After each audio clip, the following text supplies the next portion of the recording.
পাহাড়ি কিশোরীকে দলবদ্ধ ধর্ষণের প্রতিবাদে উত্তাল হয়ে উঠেছে খাগড়াছড়ি। শনিবার সকাল থেকেই বিভিন্ন জায়গায় গাছ ফেলে ও টায়ার জ্বালিয়ে পিকেটিং করে জুম্মু ছাত্র জনতা। বন্ধ হয়ে যায় চট্টগ্রাম খাগড়াছড়ি রাঙামাটি ও সাজেকের সড়কে যান চলাচল। বেলা বাড়ার সাথে সাথে পরিস্থিতি হয়ে ওঠে আরও নাজুক। ভোগান্তিতে পড়েন যাত্রীরা। এক পর্যায়ে মুখোমুখি অবস্থানে চলে যায় স্থানীয় বাসিন্দাদের দুই পক্ষ। চলে ভাঙচুর, অগ্নিসংযোগ, ধাওয়া পাল্টা ধাওয়া। এতে আহত হন 23 জন। পরিস্থিতি সামলাতে 144 ধারা জারি করেছে জেলা প্রশাসন। মাঠে নামে বিজিবি।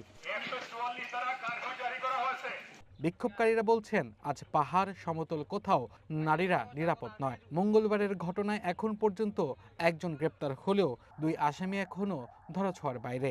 অপরাধীরা পার পেয়ে যাচ্ছে বলেই পাহাড়ে এ ধরনের ঘটনা একের পর এক ঘটছে।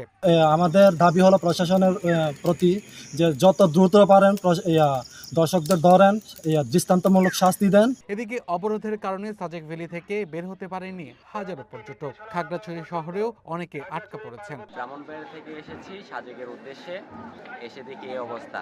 এখন আমরা কি করব আসলে কিছু বুঝতে পারতেছি না। প্রায় 2 কিলোমিটার হেঁটে আসা লাগলো, এখন আবার সামনে শহর পর্যন্ত হেঁটে যাওয়া লাগবে। তো আমরা এখানে এসে আটকা পড়ে আছি, পর্যন্ত হরতাল যেতে পারছি না আমাদের গন্তব্যস্থানে, তাই আমরা একটু অস্বস্তি বোধ করছি।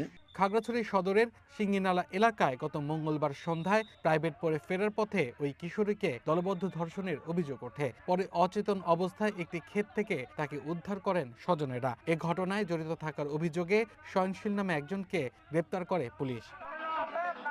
Abdul Al Mamun, one national desk.